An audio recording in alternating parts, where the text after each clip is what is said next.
So what they would do is they would just sit there, groom themselves, and eat and drink, and that's it. Mouse Society of Universe 25 had officially collapsed. So what was John Calhoun's conclusion? He said that when you have all the available space taken up and all the social roles are filled, competition and stress between each mice completely breaks down and ultimately results in the complete demise of a population. So he's saying that it's almost similar to humans, how humans are living in an increasingly overpopulated and impersonal world. So John said that the first death of the mice happened when the mice lost their social ability to reproduce. The second death was actually their physical deaths. So oddly, he kept saying that this kept happening in a lot of his rat studies. It was always the same pattern. John Calhoun even coined the phrase behavioral sink to describe his studies, that when anyone, any species, including humans, is enclosed in an environment such as Earth, and it results in overcrowding, which will always lead to the breakdown of social functions.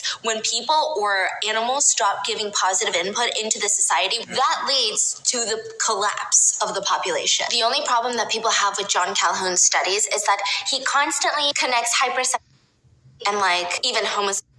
He connects that with the beginning of the demise. So it's almost like he's insinuating that being gay is the beginning of the demise, and people are like, what the what's wrong with you, right? So the behavioral sink, it didn't matter if there was an endless supply of food and water. Essentially, when it sets in, there's no way to stop it. You're going down into the sink drain. Soon enough, there would not be a single living mouse left in Universe 25. Before Universe 25 officially imploded, John had a few favorite rats. So he said that he was going to take these rats, release them into a new society free of all of this. So he puts them in there. And this fresh setting would have gotten them to act normal, right? They didn't change at all. They still refused to mate. They refused to interact with any other mice. They would just die off in their lonesome because of old age. So John had 5 main points that he took from this.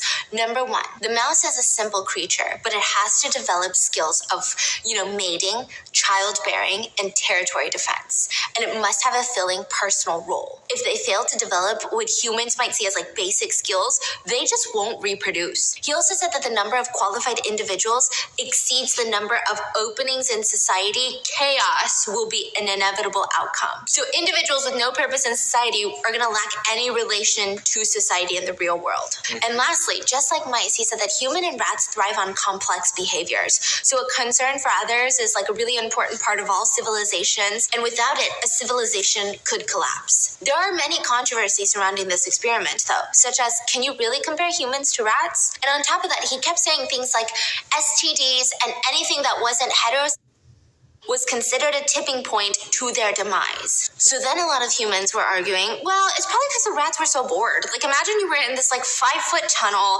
It was just dark and grim. Would you really be happy? And then the other half of the people said, but what's the difference between humans? Sure, we can go outside and see some grass and touch some grass, but at the end of the day, most of us are just stuck in our houses. A lot of scientists believe that the problem is not the population itself, but over socialization. So they gathered from John Calhoun's work and they spawned off a bunch of other experiments and studies.